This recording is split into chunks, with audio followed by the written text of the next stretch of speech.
Hey ECU students, welcome to week 5. This week we're reviewing what I call the two major M topics, motivation and marketing. Motivation from chapter 10 and marketing from chapter 11. Now more specifically, here's what we're looking at. We're explaining what motivation is, that's out of chapter 10, along with understanding the historical perspective on motivation, also from chapter 10. And we're looking at describing 3 contemporary views of motivation along with that.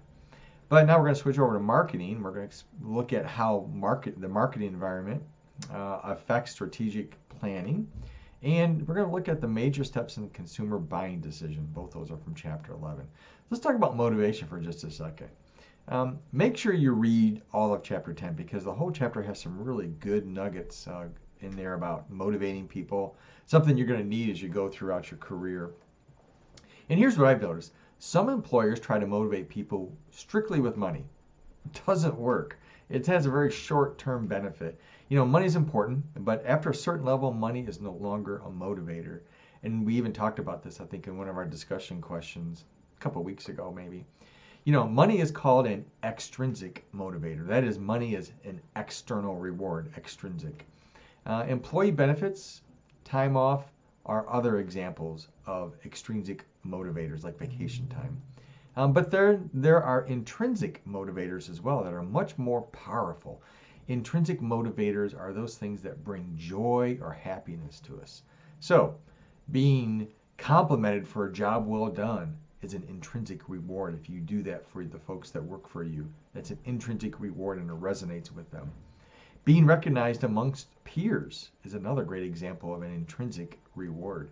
Dr. Daniel Pink provides some explanation about these extrinsic and intrinsic rewards. You need both, okay, but you have to balance them.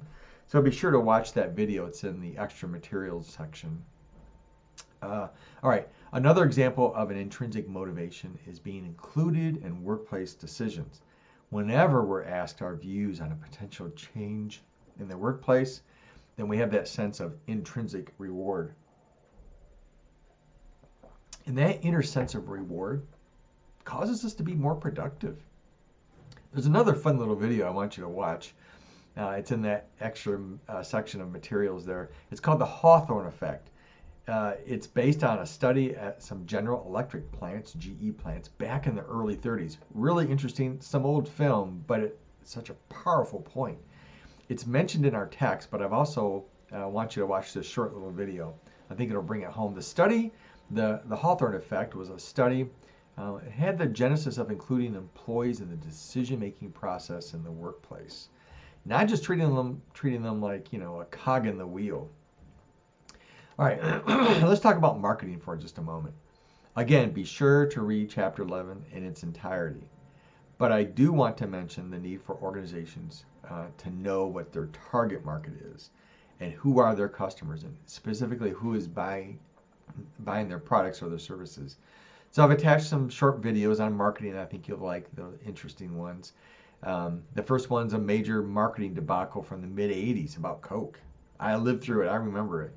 You just have to watch those 2 videos about Coca-Cola and to really understand how they misread their target audience. It cost them millions of dollars at the time. The video is from an entrepreneur. There's another one. There's a video from an entrepreneur who knows how to market. She provides some pretty good examples about how to identify your target market. Okay, we're officially at the halfway point in this course. Only 4 short weeks to go. As I've already mentioned, look ahead in your syllabus of week 8. You'll be doing a 10-minute PowerPoint presentation with me and a one-on-one meeting using Zoom. Your topic for the presentation is any one of our assignments that you've turned in already, week 1 through week 8. So make sure you're thinking about that. All right, that's it for now. Again, be sure to read chapters 10 and 11. And remember, God is on his throne. He's always been there. He's always going to be. Have a great day.